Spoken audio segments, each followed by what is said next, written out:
probably going to come up and say, oh, well, things might disappear on the road. But we do need to have systems in place that will make sure that what we have in our warehouse is delivered to where it's required without any losses on the way.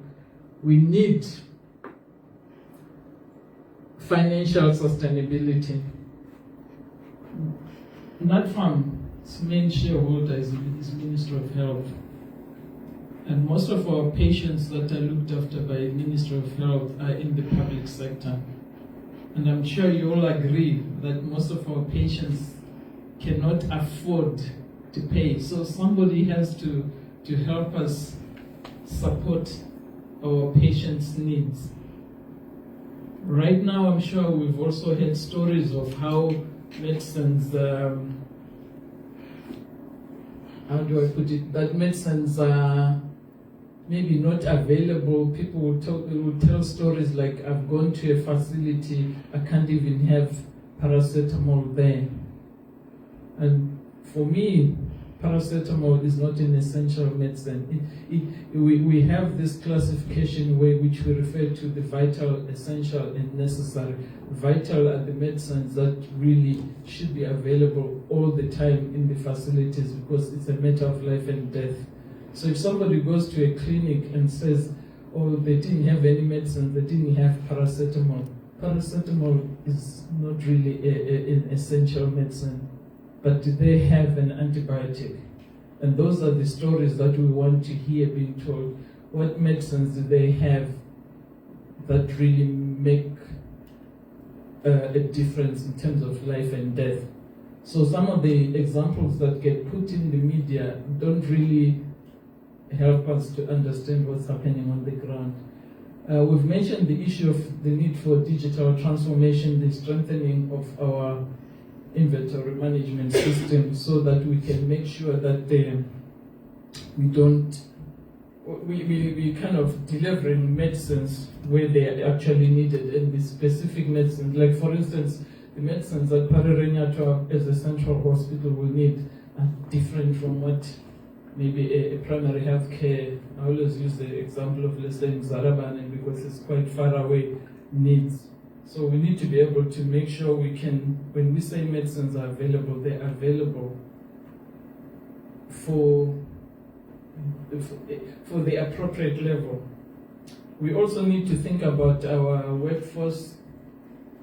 Natpharm has some vacancies that need to be filled in. We need to make sure that we can also contribute to capacity development of our workforce. And and then finally, obviously, all of this needs to be done, making sure that we are doing things ethically and can be accountable for what we are delivering on the ground. Next slide.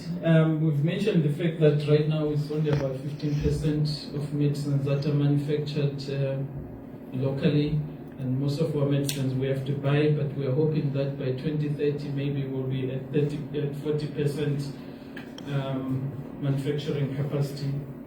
The next slide is just really, again, to just remind people that there's a lot of talk of AI and the use of technology to help support all our activities. And in our case, because we're a medical supply chain, we just want to make sure that we have digital support for our activities.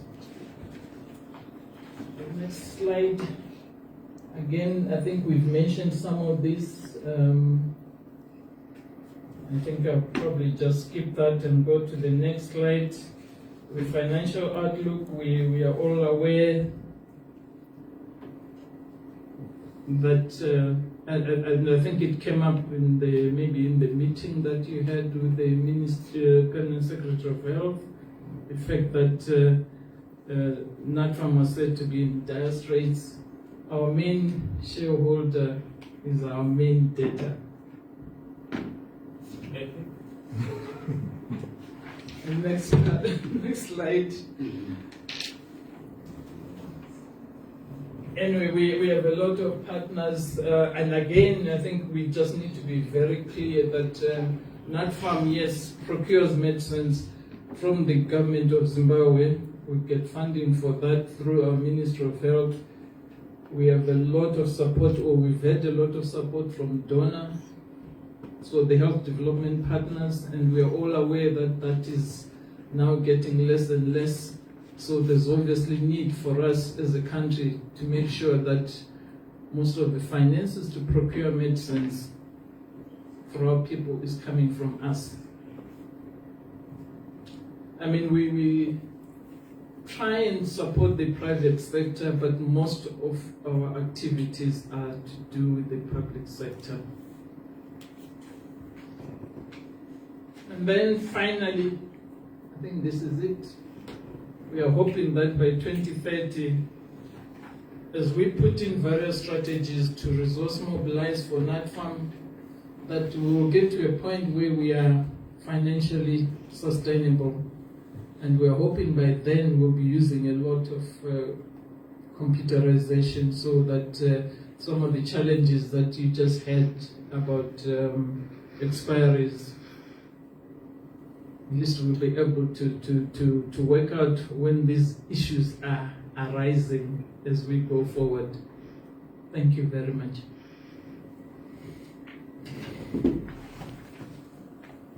Thank you so much, Prof. Do you have any other presentation that is going to be made or that is on from Natpharm? Thank you very much. I think she gave the policy and overview. We'll just give a short synopsis of the operational challenges that we face and probably paint a picture of why we also believe what we presented here is possible. So Natpharm operates in a uniquely strange circumstance where, like the board chair says, the shareholder, major shareholder, or the only shareholder is also the major customer. So when we say the main customer is not paying, we are basically saying the major shareholder is not able or capacitated to either capacitate Natpharm through capitalization or pay for the service that has been rendered or the products that have been provided. So what we find ourselves in is a catch-22 situation whereby we procure medicines and we supply medicines to health facilities, and what we get at the end of the day is a piece of paper that says we owe you. And then we get caught up in a situation whereby we do not have the cash that fuels any business.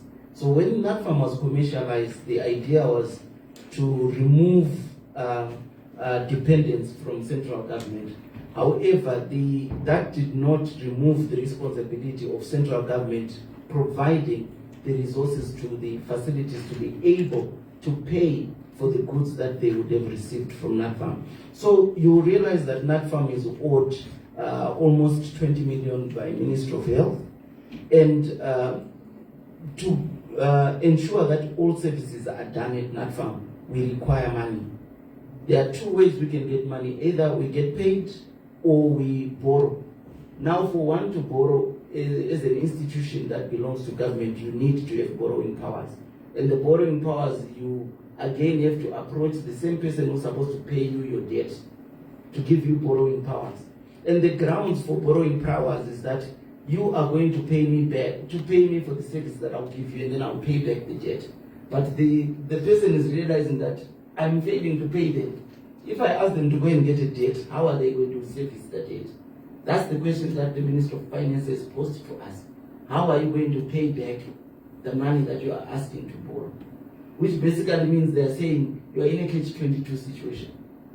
You can't borrow basing on us paying you because we are failing to pay you right now. So it's a situation that we find ourselves in. So the Natpharm's operational performance highly depends on that financial sustainability. All the challenges that we are beginning to see now did not develop overnight. these have been a result of a chronic challenge that has been there for over a number of years. I recall 5-6 years ago, Natpharm was actually paid in treasury bills because there was another long-standing debt, and the treasury bills were also maturing years later, which meant that Natpharm had to dispose of the treasury bills at a discount, which again already defeats the whole purpose of running a business.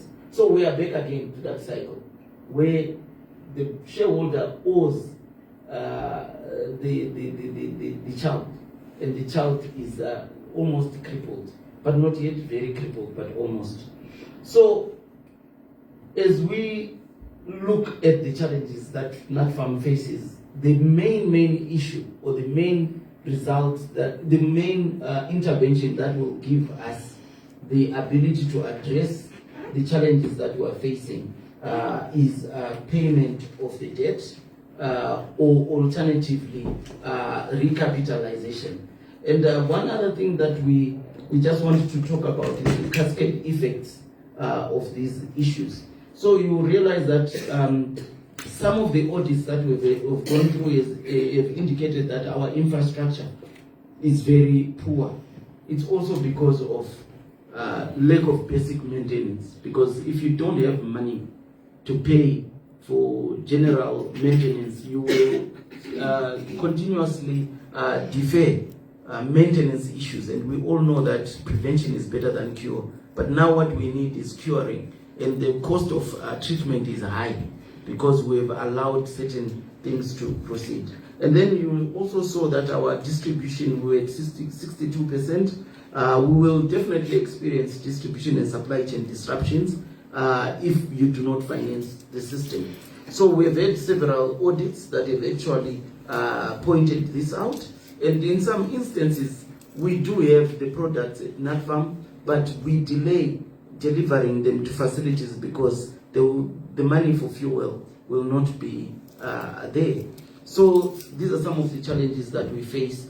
And then, of course, we are not ignorant of the fact that there are some internal issues that we need to address as an organization. One of them is the issue of workforce.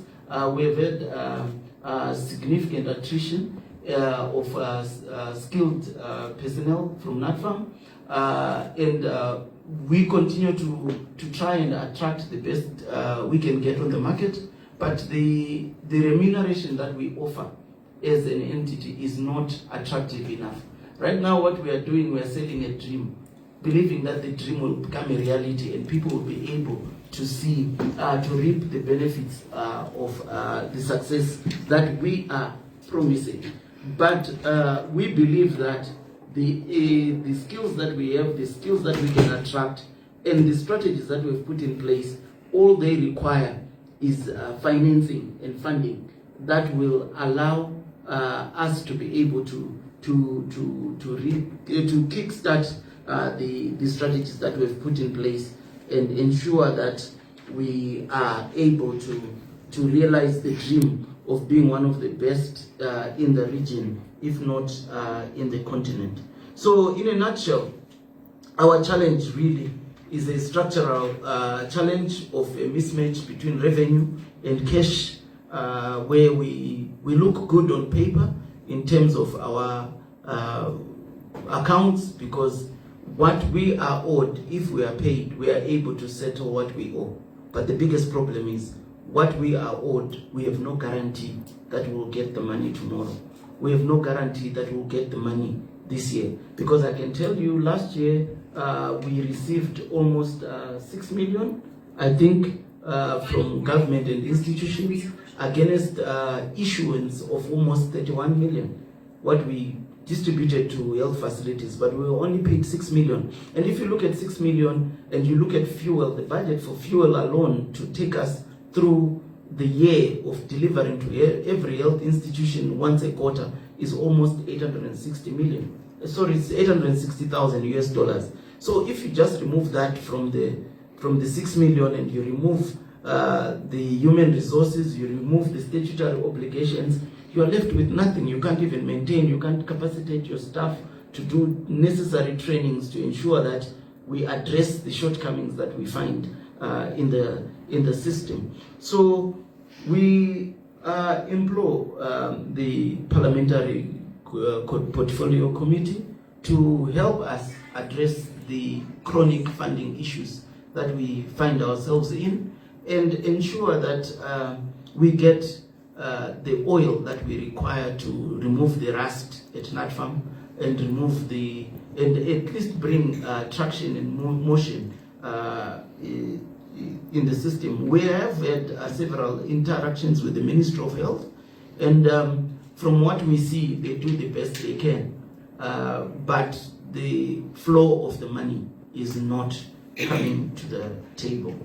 So I think in a nutshell, honorable members, this is what we are bringing to the table as a presentation from Natpharm. Thank you. Thank you, Mr. Chairman. Honorable members, the time is yours. We have had the presentation from the board and the Secretariat of Natpharm. If we want to get some clarifications on issues that they've asked, or on other broader issues, this is the time. Honorable, Honorable Moloke. Thank you, Honorable Chair. Thanks to the Natpharm management for the presentation. Just some follow-up issues for clarification. I wanted to know, because Natpharm has been struggling for many years, whether there has been any effort by Natpharm board or management to sort of research the models that are used by the other neighboring countries. Because I heard from your presentation that around 2000 there was a different model. I think you're using general stores or something like that. Then you switched to Natpharm, and 25 years later it's clear that Natpharm model is not working. So have you taken time to research to say what other models, especially our neighbors, are using, like South Africa, Botswana, Zambia, Malawi, Namibia, and see what model are they using? Is our model the most ideal? Can we learn from others? Because this current model is not delivering medicines to the public. And then, in that context, have you also considered coming up with proposals to change the system as it is today? Maybe even to specifically say to the portfolio committee, these are the policy changes that we are proposing. These are the legislative changes that we are suggesting to the committee, so that we can improve the efficiency of Natpharm. And then also the issue of the dilemma that you have, that your major shareholder is also a major debtor and your major financier, the Ministry of Health. I wanted to understand if, as a board or as a management, you have ever sat down to say, what kind of solution can you have in order to avoid the situation where you are? Because right now you seem to be stuck. Because you are saying most of your debt is with the ministry. So to move beyond that, is there any other solution that you have you ever considered options? And if those options include the portfolio committee, are you able to specifically recommend to the portfolio committee to say how can we help you to make sure that you do not continue to be in permanent debt? And then I wanted you to clarify, I think there's a lawyer in your ministry, I think I heard someone is a lawyer. Can we say Natpharm is legally insolvent? Should it be declared bankrupt? Because an income and expenditure statement should show that how much money are you making and how much money are you spending. And as you speak to now, if you look at your balance sheet, can we declare you bankrupt or insolvent as Natpharm? Thank you. Honorable Kareni, then we'll move this way. Thank you, Mr. Chairman. Thank you very much. Thank you, Natpharm, for the presentation. Yeah, it's very difficult to ask questions after your presentation, but allow me to ask, because it's more like you have said the government owes you, or the ministry owes a bigger chunk of some payment. Now I also want to know how much do they owe you, the government, so that maybe we also have an appreciation on at least how much do they owe you, so that we know, because you have already highlighted that last time they gave you so much from what, so that we also appreciated that as the committee. Then the second question is, so at the moment, what are you doing in terms of deliveries? How are you reaching Mzarabani? The last one is maybe to know, do the private institutions owe you, private hospitals, if they have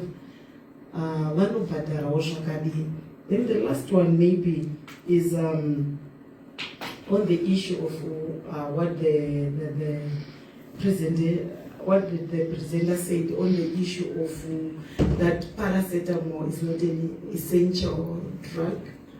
Though I don't know what term can I use, because it's more like you go to Mutare General Hospital and you for example, Uruguaranima ulcers, and you are only given a prescription, which means even the paracetamol is not there.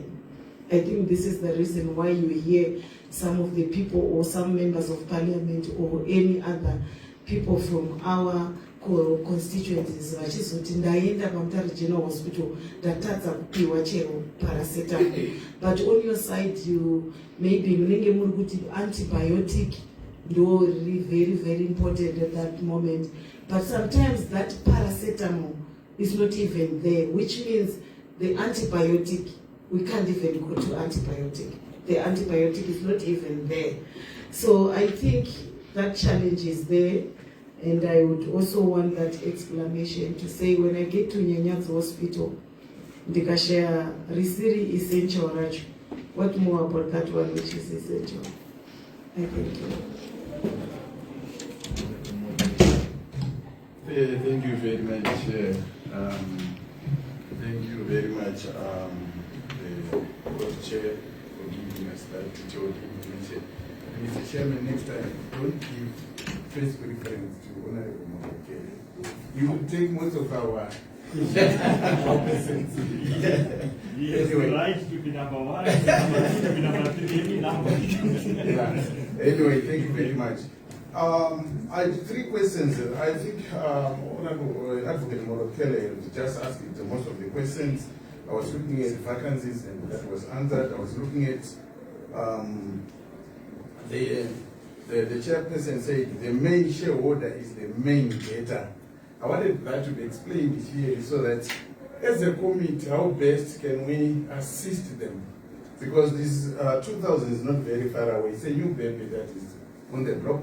We need to assist them. But the question I'm giving to the managing director is I didn't hear much on how are you thinking outside the box, not to rely on government, or otherwise to come up with some other business developments, to say as an institution, we are now trying to move away from being assisted all the time, and to say we are developing this business so that we grow Natpharm, so that Natpharm will be able to stand on its own toes and being owed by other players, not the government only. I thank you. Okay, thanks. You will be first on the second round, Honorable Floor. Let them respond to this 3. We're just trying to avoid piling up. Then I want to clear something with you.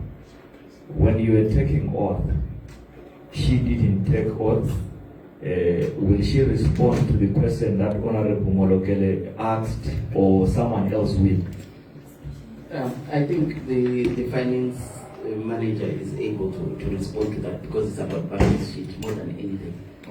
What Honorable wanted was us here to declare whether we're solving, which she does not have the power to. Thank you. But let me take some of the questions, and I will allow my colleagues to address the specifics.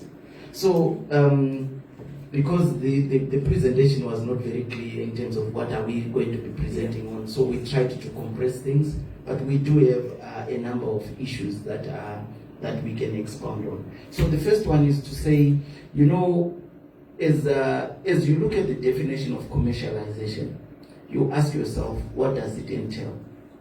If I say this place is going to be declared a special economic zone, you know very clearly what that means. You know the tax reliefs, you know the benefits that come with that. But if you look at commercialization, just commercialization, you cannot pinpoint the benefits or the relaxation of certain laws that accrue with coming with being commercialized. What it does, it simply puts you on the pedestal of commercial entities, yet you are not operating like one, because there are so many things that you are expected to adhere to that your fellow competitors who are in the commercial sector do not experience. One of the challenges that we face as an organization, it's good to have governance issues, it's good to have all these laws, but sometimes you end up forcing an entity to become compliant, more compliant than being relevant to the mandate. So every compliance issue, you are told 100%. You have to meet it 100%. If you do 93%, you have failed. So the resources that you have, you all channel them to compliance. An example of a donkey that is supposed to be carrying my load, and then I'm told you can't put your load on the donkey before you vaccinate it, you do this, and all the money you have, you can't even buy the stock to carry to the market. You vaccinate the donkey, and eventually you have a donkey that is healthy, but that cannot take things to the market because there's nothing to take to the market. Or you can have a compliant donkey that is dead, that can't meet the mandate. And that's the challenge that you face when it's not very clear what the benefits of commercialization are, except to be independent, independent in courts. So for us is really to ask the legislators to really unpack, as you look at the laws, to say we want to commercialize an entity. Look at it in the same way you would look at a special economic zone. You will put benefits to say these are the benefits and they are clear, but what are the benefits that come with being commercialized? Those are some of the things that we'll be bringing to your offices to say, how do we really get to benefit from being commercialized? Because everything else, right now my competitors for staff are private sector. They take their children to private schools and they pay the school fees. But for my staff, if I decide to say, let's use another school, I will be told, no, you can't. You just have to use Prince Edward or this primary school that gives $80 as a fees for their children. And they are being attracted by a private entity which wants to send their schools to an A school because of the position they are at. So I'm a commercialized entity that is operating like a government department, because the rules that are tying the government department are the same rules that are tying me as a commercial entity. So my competitors come and take pharmacists from my organization. What can I do? Even if they come with their package that they've been given, I can't even match half of it. So I allow them to leave. What does that mean? It means skills have gone. It means I have to employ and train new people. And my training budget is again limited. So I have to work with what we have. So we need to really, for me, I think other countries are looking at commercializing their government medical stores, because I think they are learning from people like us. What are we doing right? And what we are doing wrong, they are not following. So they end up having better medical stores. We have KEMSA in Kenya. We have in Tanzania, their medical stores. They are doing far much better than us, but we can do better than them. Why? Because as long as the flow of money is not clear, you will have that problem. I think I will allow my finance manager to talk about what we are owed and what we are not owed. So in terms of prioritization, that's what we are doing. Right now we are prioritizing delivery of medicines at whatever cost. If my staff want to go for training, they want to go for meetings, we don't approve that because we don't have the resources. But when we want fuel for deliveries, we make sure that that resource is there. So that's how we are seeing trucks moving up and down. And our trucks are also pretty aged. And most of them are breaking down in these hard to reach areas. And we have to make do with what we have. So in our strategies, just to bring in the aspect of the what are you looking at as options? We want to service the private sector, but you can't go to the private sector without stock. So we have to have stock first before we go to the private sector. And one of the things that we've been looking at is borrowing. We've been looking at how can we borrow money so that we can buy the stock and get it into the market. And that's where we come back again. The law says we cannot just borrow. We have to ask for borrowing powers. And we ask the borrowing powers from the Ministry of Health from Ministry of Finance through Ministry of Health. And the question is, how are you going to pay back what you are owed? So we say we are going to be paid for the product. Who's going to pay you? With the private sector. So you want to concentrate on the private sector and forget the public sector? No, we're going to balance it. But if you balance it and then you give the public sector the bulk of your stock and they don't pay you, what are you going to do? So we come back again to the laws that I say, what benefit then does commercialization bring? If commercialization brings a flexibility to say, if you want to borrow 10 million, yes, you can borrow without borrowing powers. But if you want to go above 10 million, then you have to seek authority. But if commercialization comes to say, if you want to borrow, you have to come back to me. What's the difference with the department? So the biggest challenge that we face as Natpharm board and management is we have to pay salaries come Monday. We don't depend on central government. So we have to make money between 1 January and 31 January for us to be able to pay salaries. If we don't make money, we are stuck. So we get to a situation whereby we have the stock, we have facilities that are not paying. If I then put caps on facilities and say, I won't give you until you pay, I also run a risk of having these medicines expiring on me. So we then come to a situation where we agree it's better to chase money than to explain expiries. Because expiries, even if you are right, when you begin to talk about expiries, you get public sympathy and you become the wrong person. So we are caught in a situation whereby even our facilities say, the other day we were talking to central hospitals and they were saying, if you give me this product, I'll prioritize paying you. But how do I get to give you these products if I don't even have the money to procure? So those are some of the challenges that we face. We want to service the private sector, we want to service the public sector, but we need the money to do that.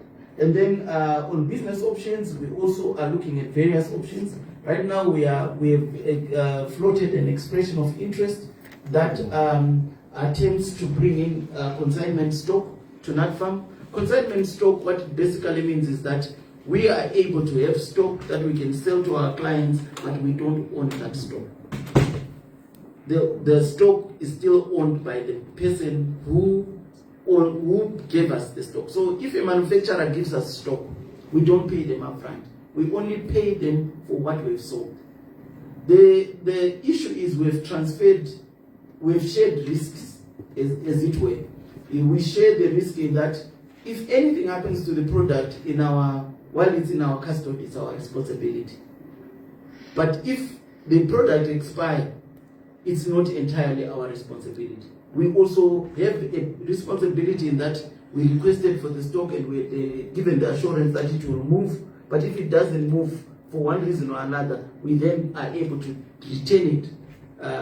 What it does, it transfers the major risk from us to the client, but at the same time, it's not a healthy position that we want to be in. But for us, we're looking at it as a way of raising that little fund that can begin to oil our reserves so that we are able to to run the business and grow it. And we are also looking at partners that are interested in manufacturing, so that we can partner with them and manufacture. And one of the things that we're looking for is a piece of land, so that we can then begin to entice the interest that is there across the globe. As you are aware, the COVID-19 taught us that we can't depend on imports, especially imports that you have to depend with intercontinental. So the thrust and the interest in most of our suppliers is to manufacture in the continent, and we do have competitors. It's not like Zimbabwe is the only one that is trying to court these manufacturers to manufacture in their countries. Zambia, Botswana, they are all trying to court manufacturers. So that's what we are also doing. We're trying to court manufacturers, so that when we go to the SADC pool procurement mechanism and the Africa Free Trade Zone, we don't go there as consumers, but also producers to participate at that level. And it will help grow our economy, because it means we will be able to employ more people. So the strategies are there, but what we need is the financing that will oil and begin to bring those into fruition. Last but not least from my side is that we are doing quite a lot in terms of addressing the issues of transparency in Natpharm. Our desire is to make Natpharm a glass house. We want it to be able to be clear to anyone and everyone who's got interest, to know how our processes go and what we do. So we are putting in place a robust ERP system that will also include a smart vehicle digital transformation, where all our warehouses, our trucks will become moving warehouses, which means that we'll be able to track and trace every product. And we intend to be able to identify a product. Suppose you go to Mbare Msika today, and then you see a product and you think it was pilfered through our system. We will be able to track it and see where it was delivered and where it was pilfered from. That means that you will be able to, the same paracetamol that you delivered in Mzarabani and the one that you delivered in Lupani, if you find it in Mbare, we'll be able to tell you that this one actually was delivered on such and such a date at this specific health facility. And the law enforcement agents will be able to go there and be able to track how it came up. So that's how sophisticated we want to be on the ERP side, and we've already started the work, and the costing is about 1.73 million over the next couple of years. But we are anticipating that this year we will be able to showcase the results, or at least begin to document the results of having such an ERP. I thank you. I will allow my colleagues, the finance manager and the procurement manager, maybe to say a few things in the same line of strategies and answers to questions raised by members of parliament. Thank you. Okay, I'll start by addressing the issue of how much is being owed to Natpharm by the Ministry of Health. As of 30 April, we are being owed by Ministry of Health proper 17.6 million. Then other related mission hospitals, city council clinics, 6 million. That's about it. Then on the issue of insolvency, I can say Natpharm is insolvent.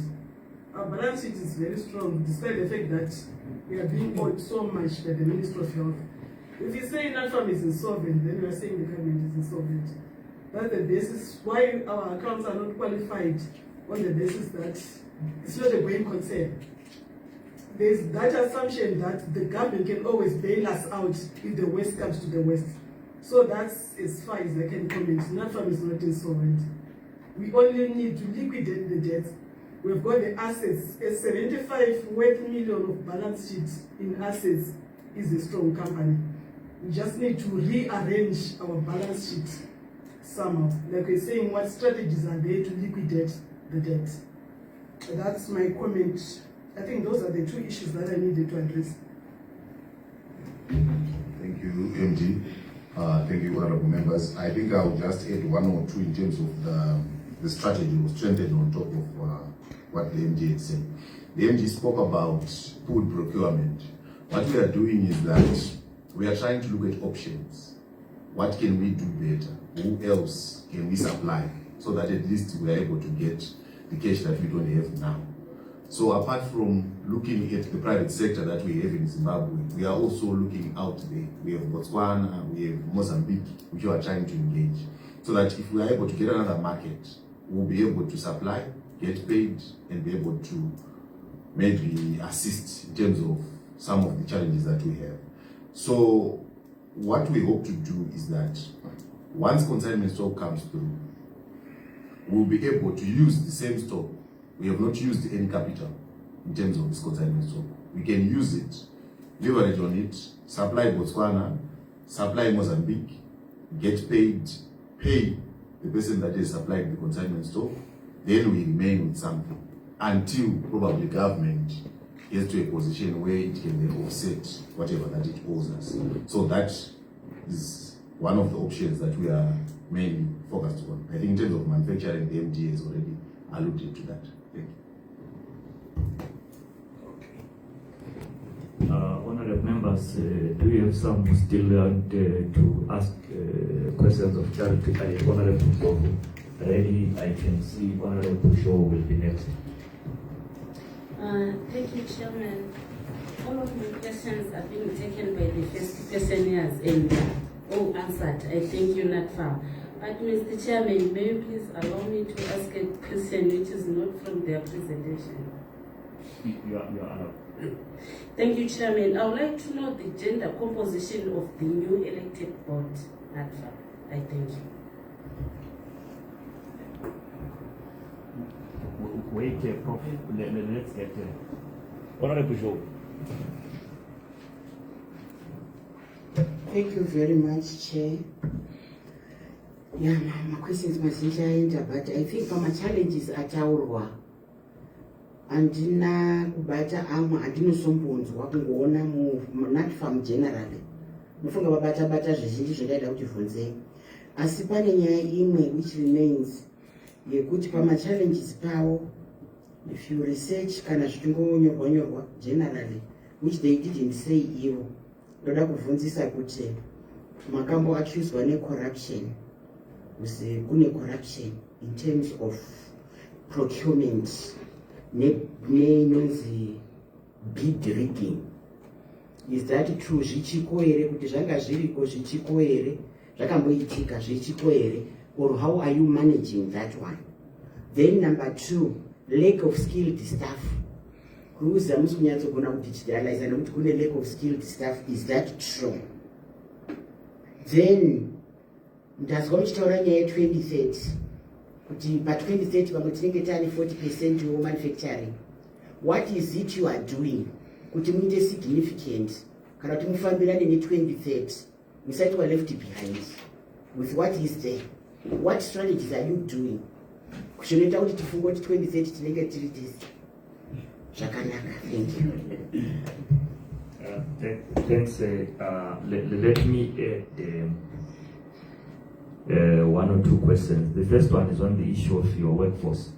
Prof, you mentioned that you have got vacancies.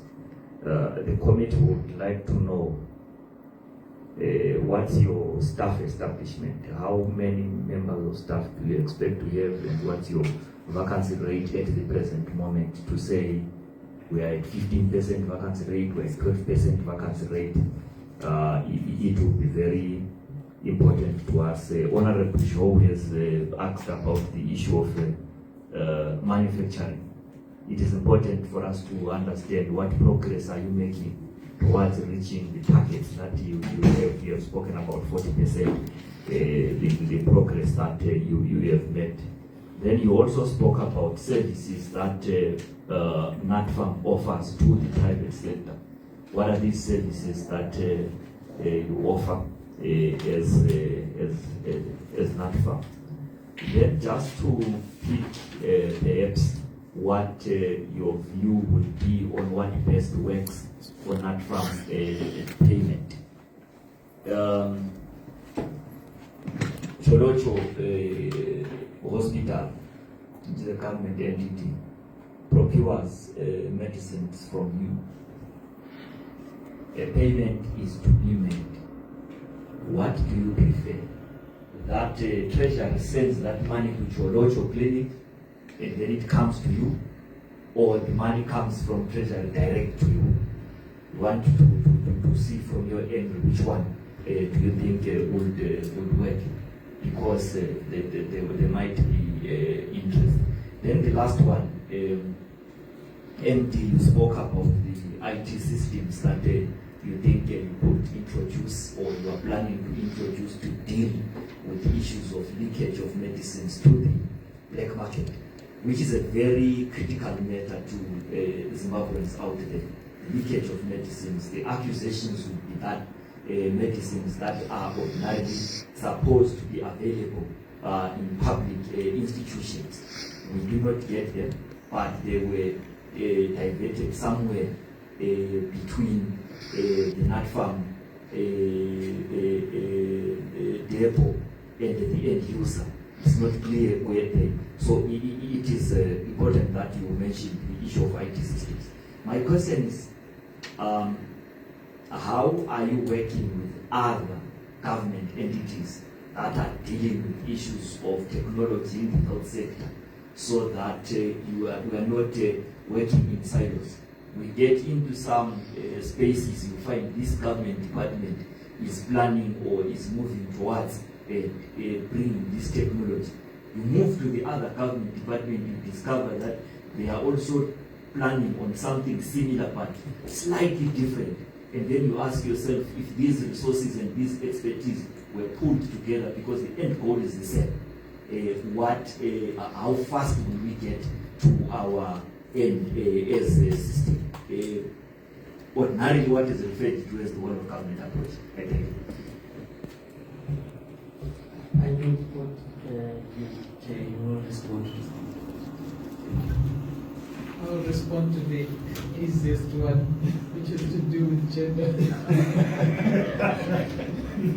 Well, there are 9 of us in the board, it includes the MD. There are 4 females, including me, and 5 men. So it's not that bad. And obviously, we've also tried in terms of as you can see, the chair is female, the vice is male. Thank you very much. I think that's, I would have loved to answer that one also. But well, the other questions have to be answered. You touch a very important area of corruption. The issue of corruption is always an issue that we are alive to as an institution and as a board.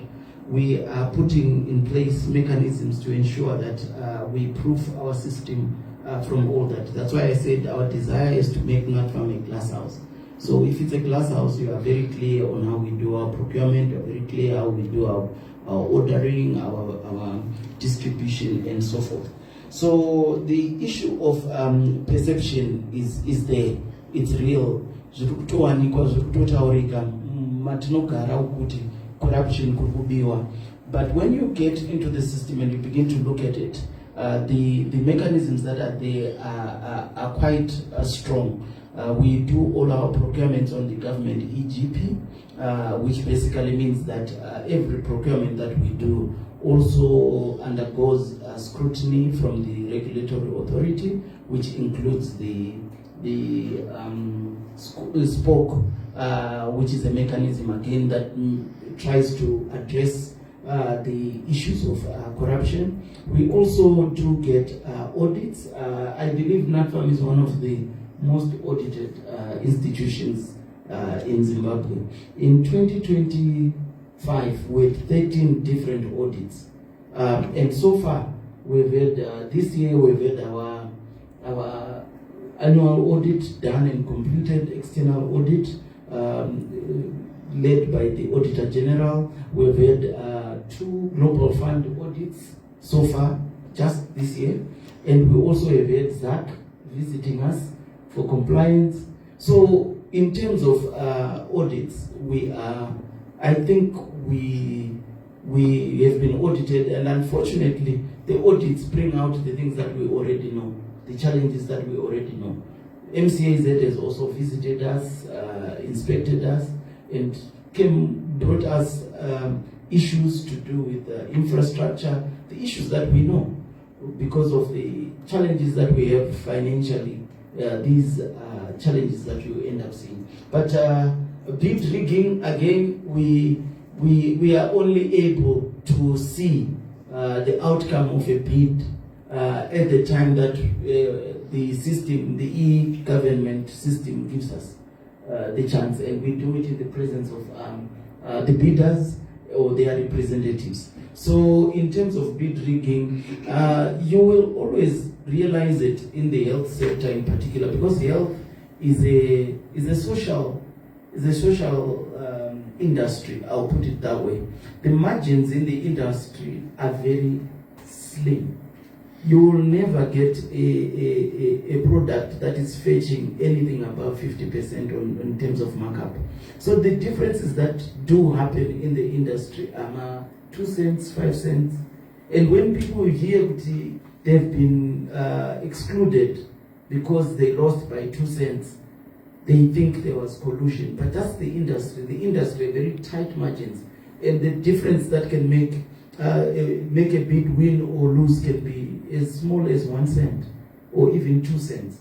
But also, what we have also brought into the system is to try and avoid having one specific brand on the market, because we have seen of late the increase in number of recalls that have been happening in the industry in general. So you don't want a situation whereby you have aqua clear water, and then and that's all you have in your system, and then you are told that it was manufactured wrongly, we are recalling it, and you recall everything that is in your system, and you are left with nothing. So we are trying to make sure that for every product that we buy at Natpharm, we have at least 2 manufacturers winning in a bid, so that we avoid a situation where one is recalled and then we are left with nothing. We'll be able to use the other one that is there while we make the necessary interventions to make sure that we don't have stock ruptures. And then on the issue of workforce, we have a complement of 310 staff members. Currently, we are at 268, if my memory serves me right. However, we are in the process of doing a job evaluation following the strategy development that we did. Like we said, we are indicating that we intend to have manufacturing as part of our core business. So we are doing a job evaluation that is going to be able to help us speak to the strategy that we have, and we hope that it will bring out a robust structure that will then be able to drive the agenda forward, and we also hope that we'll be able to remunerate the staff in a way that we will get good staff. So you also spoke about whole of government. We also follow that system, the whole of government in our approach. We work with parastatals and we support other parastatals. We support government entities. In all these systems that we are talking about, we are building our strength on local and create fellow parastatals. One of the challenges that we have learned, or one of the issues that we learned from the past experience, is dependence on donors. We've been heavily dependent on donors, and when the USG pulled the rug on the USAID, we really suffered consequences. So now we are building our systems based on the structures that we have around us, and that includes other government departments and other parastatals. So yes, we are working with them. We're not working in isolation. I think my finance manager will speak to the preference of payments, what we prefer. I think you are profiling good ideas, but I think they need wider consultations, and it may not face the same support that we may anticipate. But well, these are good ideas that we are looking at in terms of how we can make this system work, because we believe that the business model or the Natpharm commercialization direction is the right way to go, And we believe that we need just to fix the challenges that we are facing so that we can have a better organization. So I think on the procurement bit, I don't know if my procurement manager has got some things to add. I always say, since that day when someone asked, whose houses are those? And then someone said procurement. The people in procurement are in trouble. Thank you. Thank you, MT. Thank you, honorable members. I always say in procurement, corruption is always a perceived concept in procurement. However, let me assent to say that the procurement rules in Zimbabwe have got a provision that provides for challenge proceedings in terms of when procurements have not been done well. There is a provision whereby the bidders themselves can challenge at 3 levels. Number one, they can challenge at the institutional level by writing to the accounting officer. They can challenge if they are not happy with the regulator. They can also challenge within the administrative courts. So in terms of, for the past, I don't know how many years now, 5 or so years that I've been at Natpharm, there hasn't been any challenge that has been lodged with the regulator or the administrative court over any procurement issues. We also procure from local manufacturers and international manufacturers. That is the current position. Then in terms of assurance, for the past 4 Auditor General's audits, if you check the management letters, we do not have any procurement issue that has been appearing in terms of the audits that have happened for the past 4 years. So I think in terms of assurance, to allay the honorable members' fears in terms of corruption, I think we are somewhere where we can safely say we are almost a glass house. Again, the government system, electronic system that has been introduced, to a larger extent, eliminates any possibility that one can manipulate this system. To start off with, you come up with a procurement plan that is approved by the regulator. The procurement methods are approved by the regulator within the system. And when you procure, the bidders will respond through the system. They don't respond outside the system. So everything that you do, you are doing within the system. There is a tracking mechanism. You can monitor everything that is happening within that particular system. If you want to procure outside the system, you have to write again to the regulator, get an exemption for that, justify why you think you need that exemption. So everything can be accounted for. They can allow you to procure outside the system, but still you have to input that procurement system into the plan so that it can be checked. So in terms of assurance, I think the system itself is provided necessary safeguards for us to safely conclude to say, in terms of our procurement system in Zimbabwe, in terms of the public sector, Natpharm included, we are somewhere in terms of assurance. Thank you.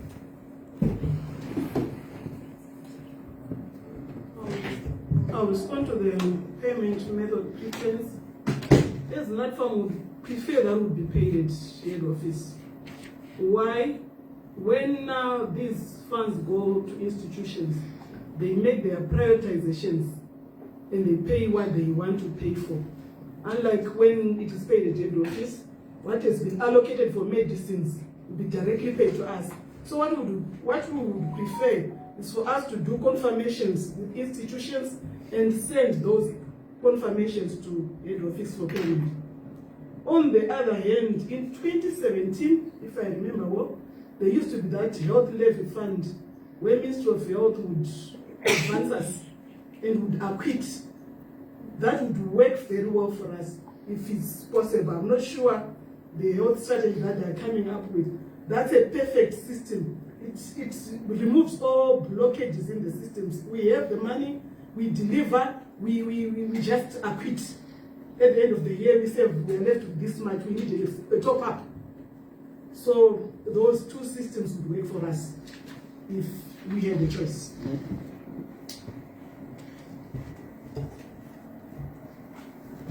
Honorable members, do we still have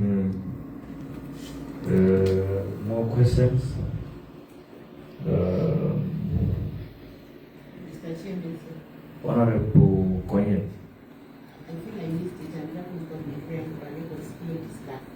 kungagona kunge labor iripo, skilled staff chairipo for the instrumentalization and recapitalisation.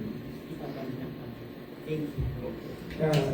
Thank you very much. Sorry we had missed that one. I had noted here a number of people that we have. So skilled staff is based on what you want to do. I'll equate it to competence. So qualifications are but to achieve what we want to achieve, we also have to have a manpower development agenda to know capacitate our team to be able to do the work that we want done. If you look at a pharmacist, for instance, pharmacist Anoshandaku regulatory authority is totally different from a pharmacist you meet in a retail pharmacy or a pharmacist who would work at Natpharm. So if you are a pharmacist, we will say you are a required skill at Natpharm, but we also have to then develop you to be able to do the work that is unique and specific to Natpharm. The same applies to IT. So we do have some qualified people that need to be skilled or made to be competent to the level that will be able to deliver the work as it were. So yes, we do have skilled people, but we will do better with other skill sets that we don't have, that have left the organization, so that we are able to work much more effectively and much more efficiently. So yes, we do have some of the skills that we need, but some of the skills that we need we don't have. So we are out in the market looking for them. Thank you. Okay, thank you so much to the team. From our side, we would like to appreciate that you have responded to our invite. And at this point in time, what's left for our inquiry is for us to visit some of your depots so that we could see what's there, what's not there, and then provide a report to Parliament. If needs be, request that you be supported further. We hope that members will agree on that. So those are the next steps that as a committee will take from now. You will be getting communication from us when we are ready to go to your depots. Is there anything that you would love to say as a parting shot to the committee so that we can finalize the committee's work for today? Thank you. No, we don't have much to add, but to appreciate the support that we get. We have had our meetings where we sent invitations to the committee, and we've had representations, and for that we appreciate it. We are thankful. Thank you. Okay, thank you so much. You may be excused.